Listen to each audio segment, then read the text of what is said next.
The following podcast is a W2M Network original production. Visit W2Mnet.com for all of our other great podcasts, plus news, reviews, articles, and opinions from the worlds of wrestling, video games, football, and entertainment.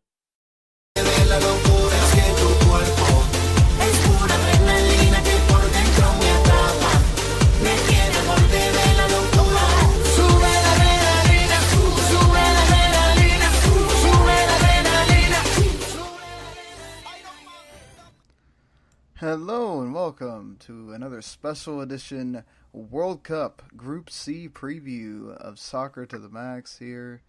And of course we will be getting into all four teams with some updates concerning Peru and their most awaited captain's calling perhaps to get his suspension rescinded. But we'll talk about that here in a little bit. We also got some news from a certain very important player for Egypt, getting news on when he might be available after his unfortunate, some might say, not accidental injury in the Champions League final.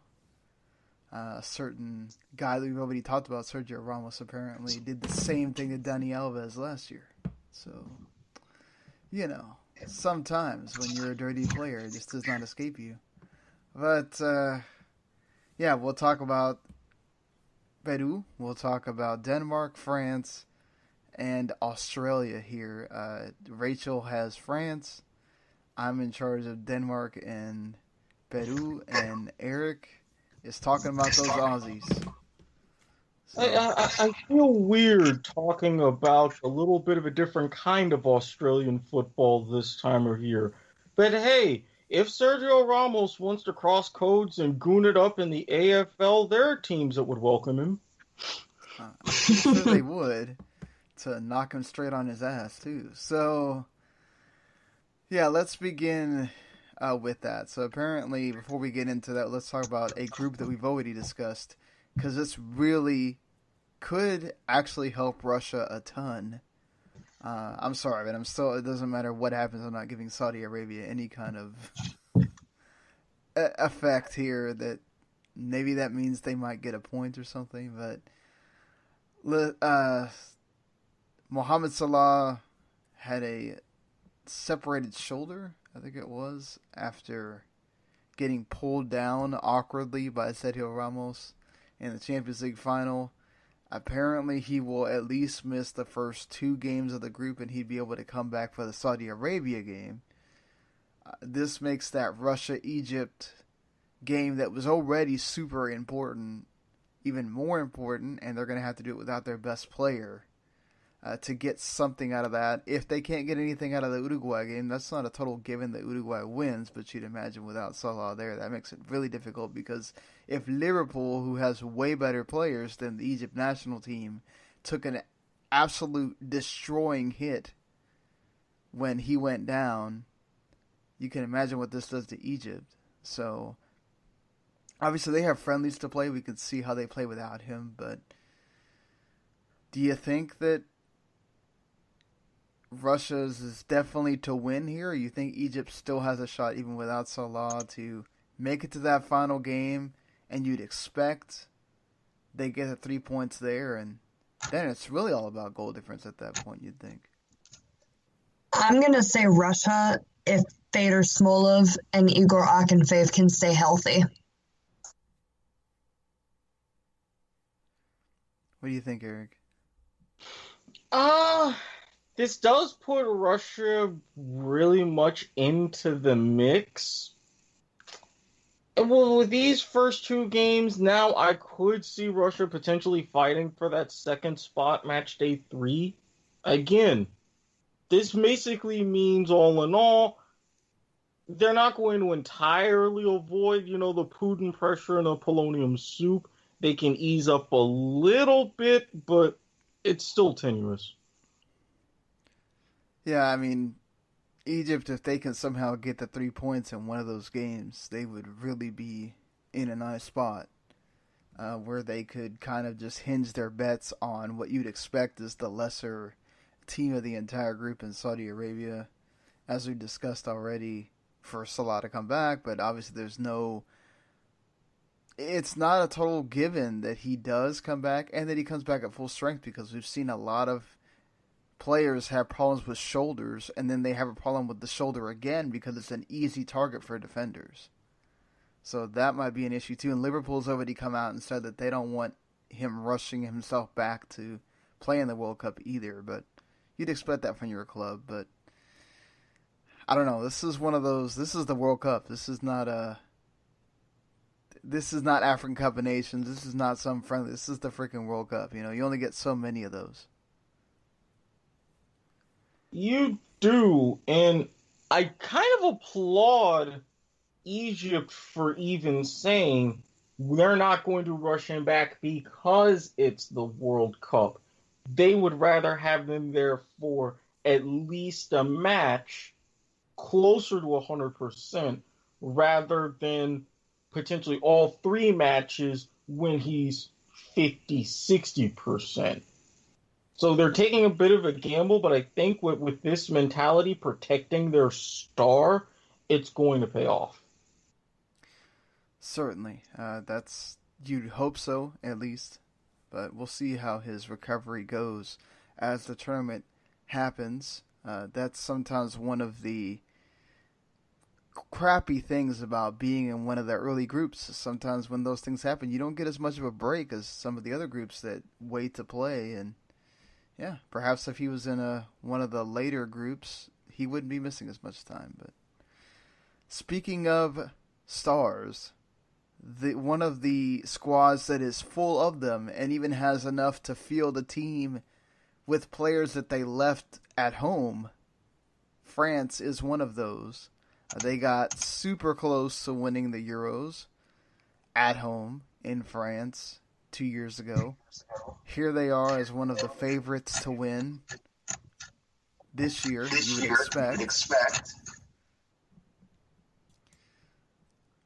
Well, I mean, you'd also expect if they're favorites to win the entire thing, they're favorites to be top of this group.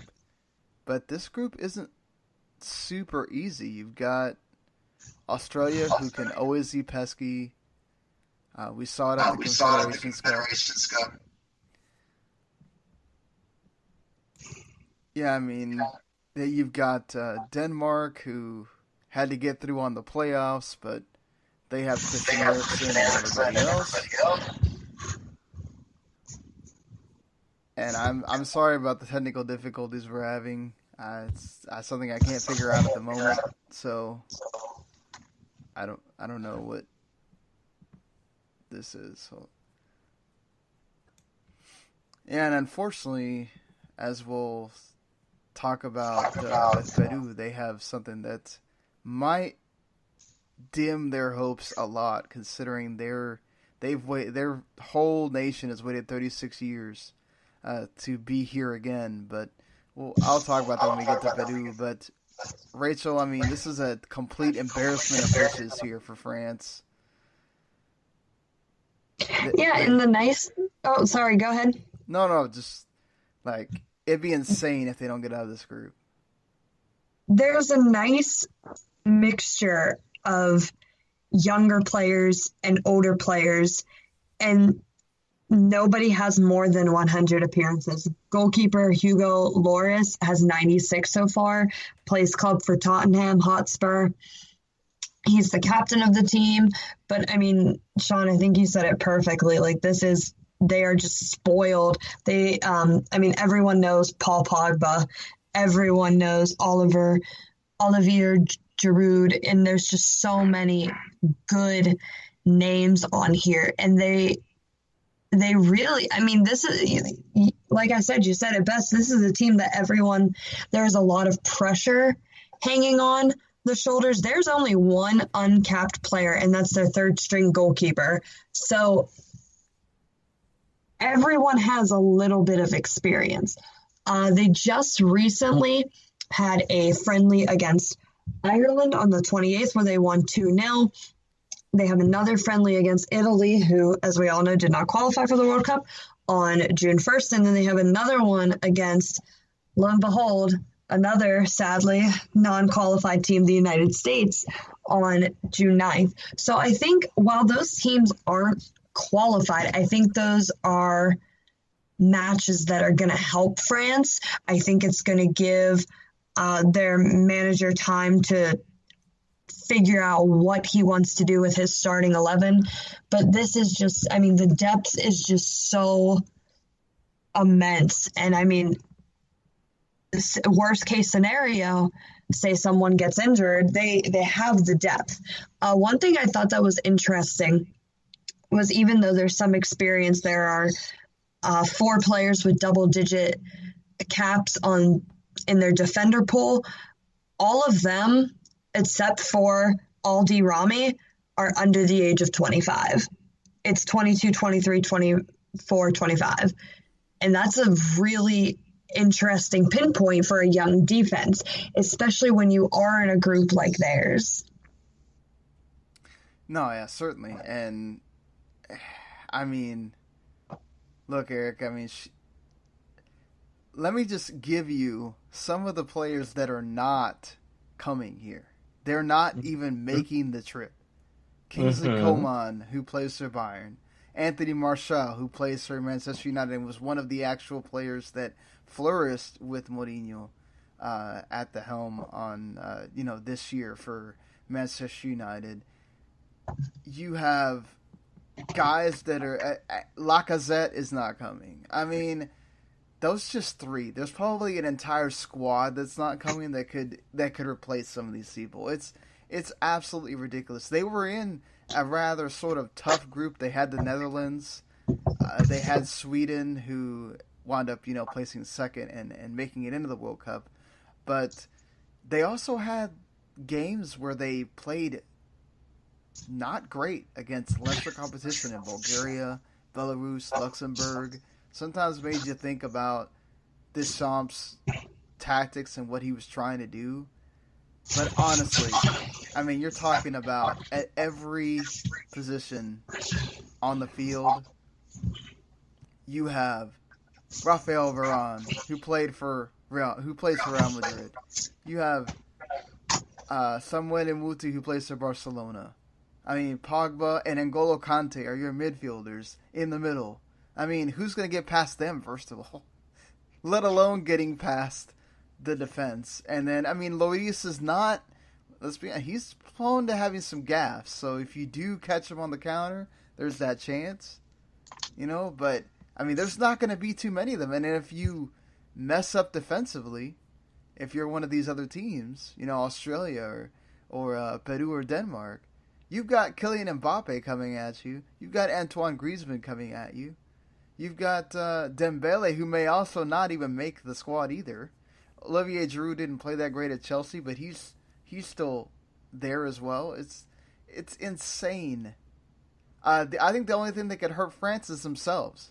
And Eric, we've seen France, cost themselves spots in the World Cup. I mean, who can forget 2010 where they just were just absolute stupid?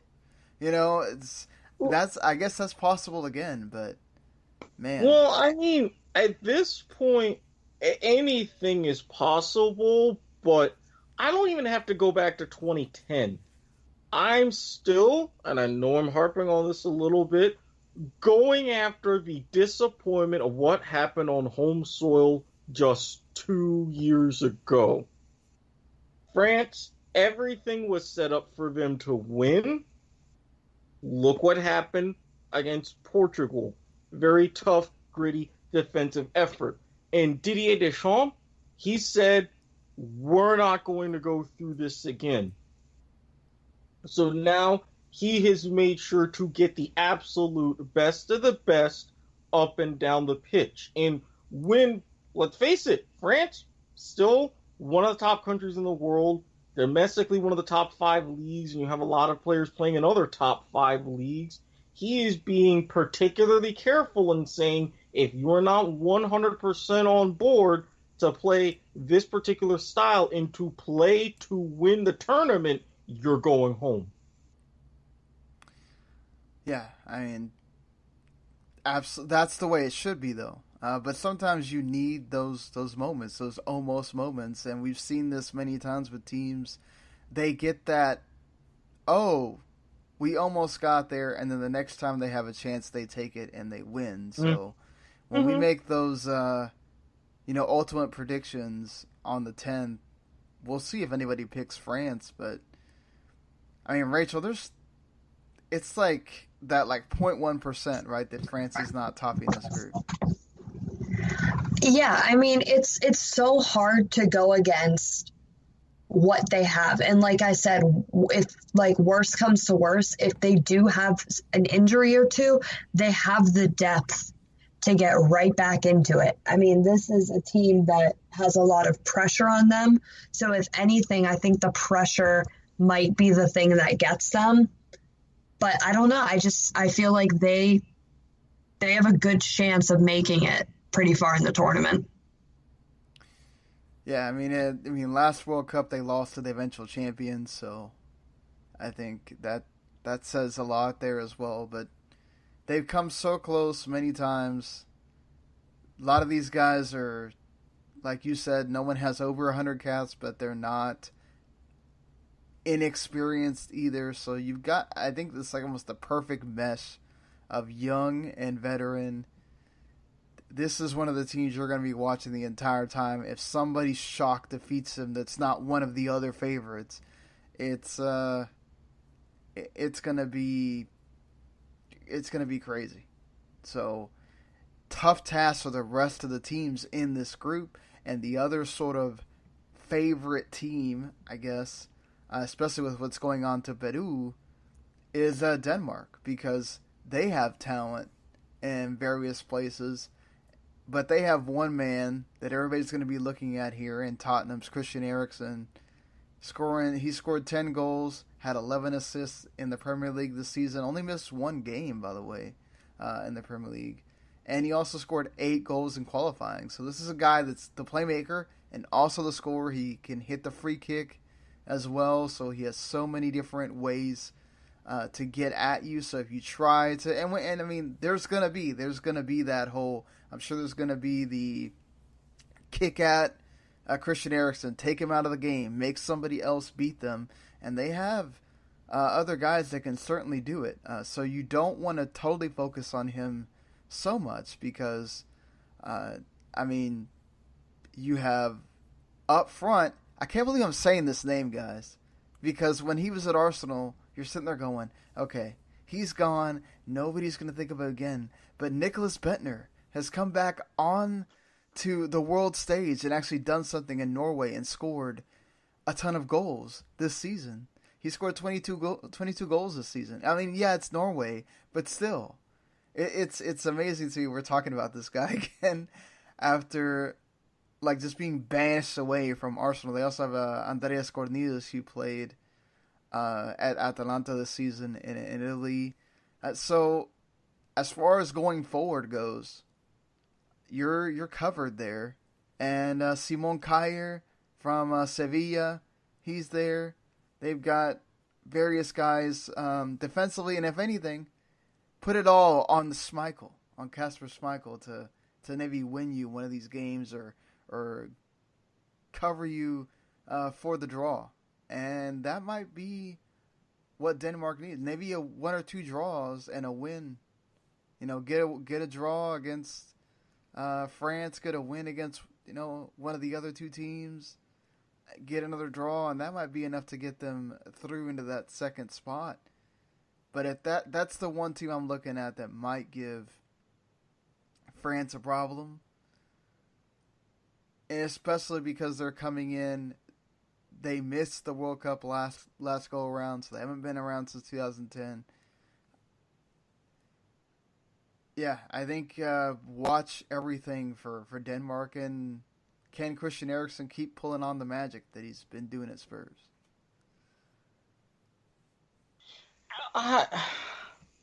See, the thing is with Denmark, they're one of those very, very sneaky teams. Now, and I'm sure if only a few of you will get this reference, as long as it doesn't start mysteriously raining and people contract a virus, they'll be okay. But I think they're going to kind of use its sneakiness, and as you said with Bettner, it's like, hey, I'm back. So he's going to be like, hey, things didn't go 100% for in Norway. You're ignoring me there. Well, let me show you what I can really do here. What now? So It's gonna be amazing if the guy winds up back in the Premier League again. If he scores a couple goals in the World Cup. at this point, who knows? Fulham could come a knocking. So you think it's a sort of, we might as well pencil Denmark into that second spot, or do you see some issues that could show up, Rachel, for... The only issue I see is their two Great Danes center backs, Andreas Christensen and Yannick Vestergaard, get injured. But yeah, I'd say pencil them in for number 2. Yeah, I mean, this is one of the... I think if Peru wasn't going through what they're going through, I think it's a little bit bigger of a question mark. And they, to their credit, they've had to play without Paolo Guerrero for a while. So it's not anything new. He tested positive for cocaine last year, and they've had him on a 14-month ban since then. He has done everything he can on his end. He's even gotten the fortunate love from the 3 captains from the other teams in this group to try to petition the ethics committee to overturn the suspension, because he says that whatever he tested positive for in the cocaine was because he ingested some kind of tea that had some kind of substance in it, Like kombucha? I guess, possibly, but still, that's his. That's the problem. He's your captain. He's the guy he's your leading scorer, the leading scorer in the history of Peru.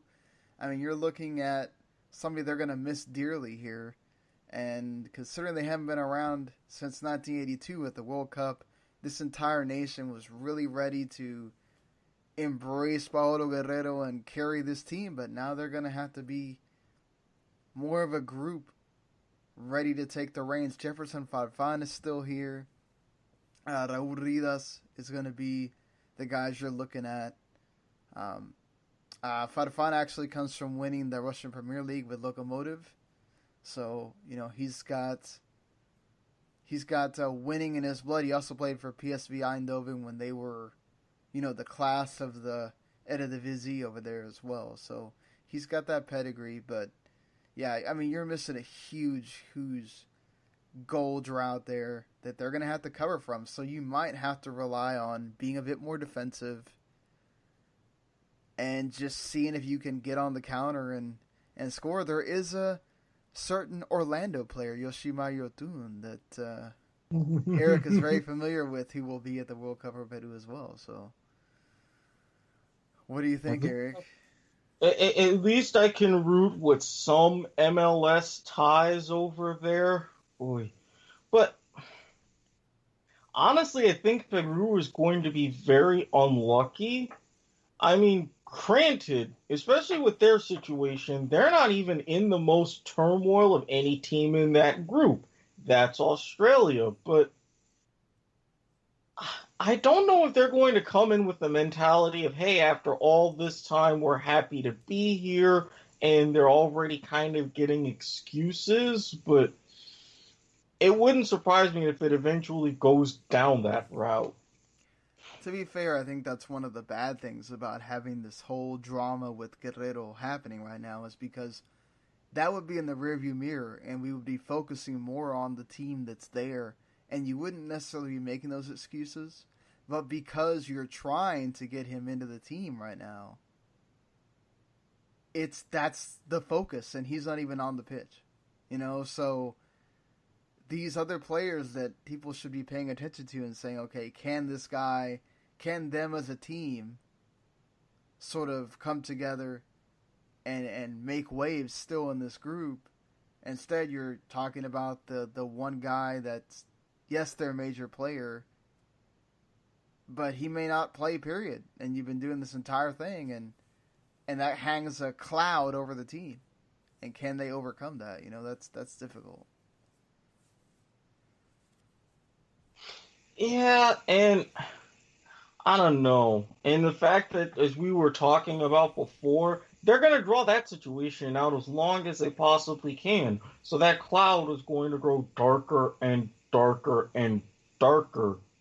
And it's very hard to tell, but even if it does get sorted out, I don't know, even if with all that talent, Peru, they could be fighting for that second spot, but I don't know. I think it's just way too much too quickly. I mean, that Peru-Denmark game is going to be huge. What happens in that game? If you get a draw, it might be about goal difference, and then you'd think you'd favor Denmark in that position, but you never know. I mean, I don't think they're totally out of it. I think this is one of those that it could go down to the wire because, let's say France does get all 9 points. Okay, everything is down to what those two teams do against each other and what you do against Australia. And Eric, I mean, yes, Australia's been through some turmoil, but the guy that's now their coach, he has experience, and he's not a flake like Postecoglou is. And I don't know. I have more faith in Australia's chances with Van Marwijk than I did with Postecoglou there. So that's a positive at least. That's a positive, true, but that's only one of us. I mean, granted, Postecoglou, he was decent, and in Australian terms for soccer, that's pretty good. But I just don't think it's a change of manager with Van Marwijk.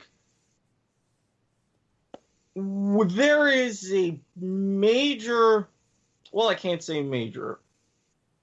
There is a significant dearth of talent outside of Tim Cahill, who, by the way, also a little bit of a flake, but found his way onto the squad at 38, not even playing with the club.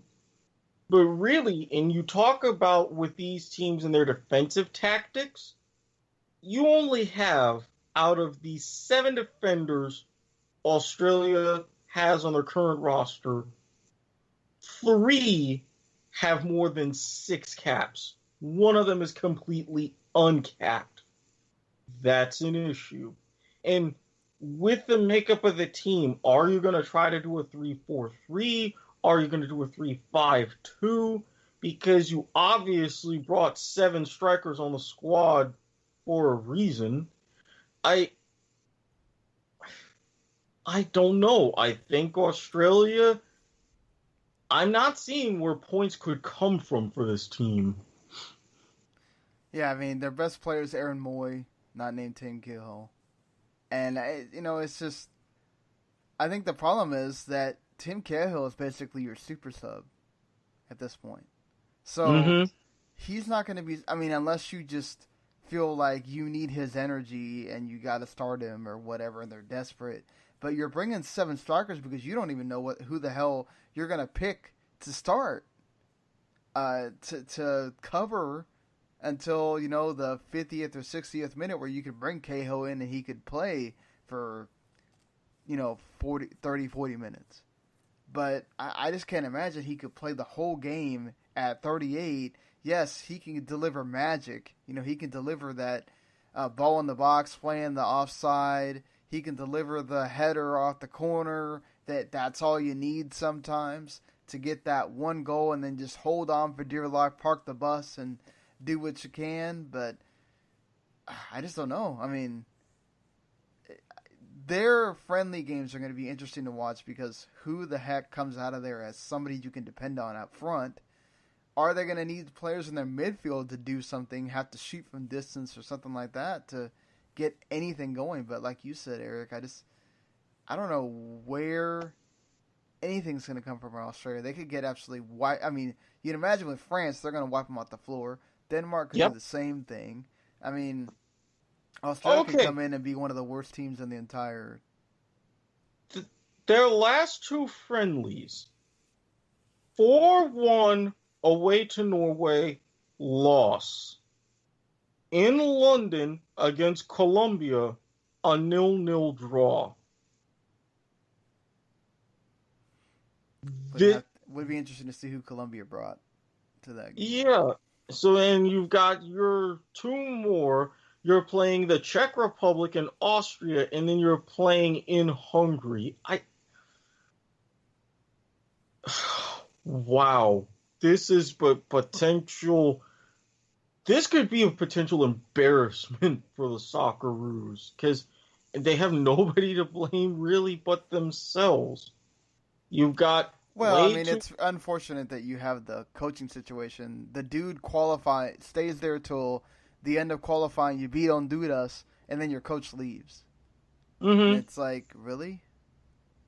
You stayed for all that, and then I'm burned out. I want to leave. Like, wow, dude, seriously? Yeah, and to be fair, even up through that last qualifier, that two-legged tie against Honduras. 2017 was not really the kindest. Granted, they did win 4 qualifiers, but outside of those, you've got a lot of draws and losses. And well, I mean, it says a lot that they couldn't get second in their group in Asia. So. Right, and I mean, yeah, you come off beating Saudi Arabia barely 3-2, then you barely beat Thailand, then you barely beat Syria. That one needed extra time. Well, Syria was on some kind of like crazy. I don't know what that like. Syria was on some kind of crazy run at that point, and had Syria won, the whole talk was, wow, could Syria make the World Cup and all that through the playoffs. So, you know, I don't know that I put that on them, but I agree with you that you're barely beating Thailand. There's something wrong with that. Yeah.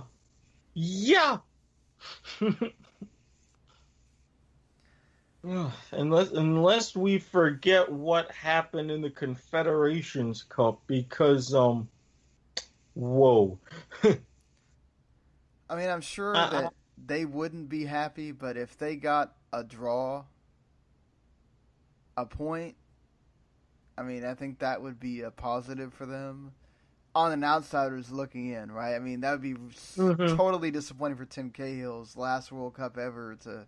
You get a point, that's all you get. And we have seen them. They're fighters. They fought through, I think it was it Cameroon? To like force a 3-3 at one point in the Confed Cup, if I'm remembering right. So, the Cameroon was a 1-1. Oh, 1-1? Okay. Mm-hmm. There was a game where they scored multiple goals. That was against Germany. 3-2 defeat. Okay. So I mean, they fought in that tournament. They could very well in this tournament. So, we'll see how it goes. But it's just you'd imagine they're at the bottom with because again, outside of Cahill, you will have Mile Jednak, who plays for Villa. He's got 18 goals to his credit for the Socceroos. Outside of that, your next leading scorer has 8. Cahill 50, Jednak 18. Nobody else has more than 8. Let that sink in. Oof. That just... I mean, there's always that chance somebody has a breakout moment, but that just doesn't read well. That does not read well at all for what they're going through. But again, this is a team that's going to be interesting to see playing Hungary, playing Czech Republic, what kind of results you get there, how they look, how they set up tactically as well. And yeah, I think that's why I'm holding off. Very much like we saw with the Group A. Our Group A predictions would have been totally trashed by the injury of Salah. That's why I'm holding off to wait until they're not playing any more games for us to do these official predictions, because so much can happen. So we'll see how this goes. But yeah, I think Australia needs to be careful of how they handle Tim Cahill up to the World Cup as well, because, again, older guy, just got released by Millwall, by the way, so he's unattached to a team again. And he might just retire after the World Cup, period. That might be the last 3 games he plays. This is what I'm leaning towards. The fact that he's having trouble just staying at a club, well, this could be it, and this could be his swan song, and then he hangs up his boots for good. Yeah, certainly. I mean, it looks like you think you know who's going to qualify out of this group. But again, lots to happen. Peru could get the miracle of Paolo Guerrero coming back, and that could change some things, certainly for Peru at least. But yeah, I think that's it for this group. Certainly, Group D will present its own surprises and challenges that we get to talk about, with Argentina, of course, leading that. That's one of the groups of life that we get to talk about. That one's going to be really interesting. I think we're doing that one tomorrow. So, yeah. Argentina, Iceland, Croatia, Nigeria. That one's going to be really fun. So many possibilities on that one, other than you'd expect Argentina to get out of there. But the other 3 could be anybody. So, we'll get to that one, of course, for sure. And we'll, of course, be previewing the rest of the groups. And make sure you go back and listen to our Group A and Group B previews to, if you missed those. And we've also had a regular show as well, talking about what's been going on in the MLS. FC Cincinnati is official now, so congrats to them. And yes, if you like what you hear and you want to continue to make sure you get all the podcasts, you can subscribe. Soccer to the Max. Find us wherever there are podcasts. You can go subscribe to the whole W2 network and get everything we do that's aside from soccer as well.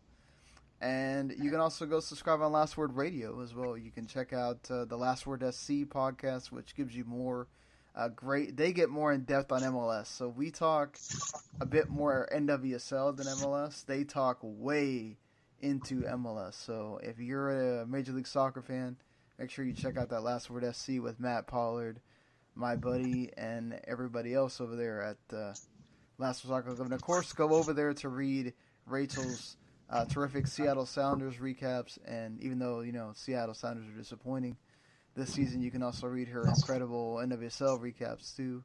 And the women's national team just named their squad, so you can go read what she thought about them as well. So, all right, until tomorrow with Group D. We'll see you later, everybody. See ya.